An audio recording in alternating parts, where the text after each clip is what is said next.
It is 5:15 in the morning, and like every morning, I'm on my way to Planet Fitness to work out with my morning workout partner, Brett. We work out together every day, and this is the last time because he's getting ready to move to Little Rock, Arkansas. By the way, check out this sky. Cool, right?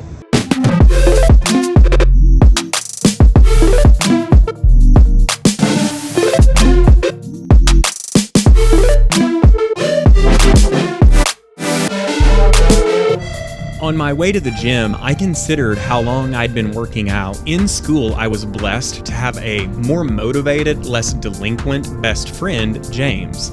The scene of our 7th grade origin story was the junior high gym at some assembly where some coach droned on about the value of working out. I was at the imperative task of occupying some space in my own mind, a standard school time practice, when this kid next to me elbowed me out of that space to inquire as to whether we should work out together in the mornings. My friendship with James began that day, as well as my relationship with working out. I've lifted weights off and on ever since that day. That baton of workout partners been passed a few times over the years, and for a while I've been blessed to have Brett admirably carry it. At a time when it's way too early to answer any questions of significance, what are you going to miss the most about working out with me every day? Oh man, I don't know. It's been fun having someone just here. Just someone to enjoy time with. Yeah, that's how I feel. I didn't pay him to say that either. Brett's been a bright light and an encouragement to me, and I'm sad to see him go, though I'm excited to see him begin his new race. I never could have foresaw at 13 that lifting weights would become a crossover discipline into my Christian walk. Unbeknownst to me, it developed into a practice of my mind informing my body. I know this doesn't feel good, but you're going to do what I tell you to do. That how you feel is less relevant than what I choose for you. The evangelist and Roman author Paul writes that he would strike a blow to his body to make it his slave.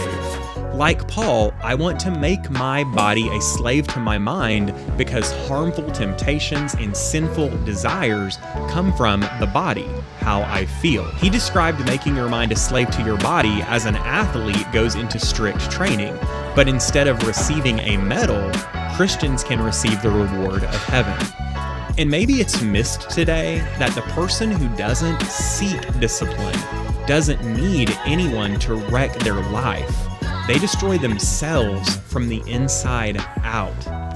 So I'm going to tell you a secret just between you and me here. When Brett and I say we go to the gym for an hour, we actually spend a healthy dose of that time in what I like to call recovery. After a hard workout, I cannot tell you how good that recovery time feels.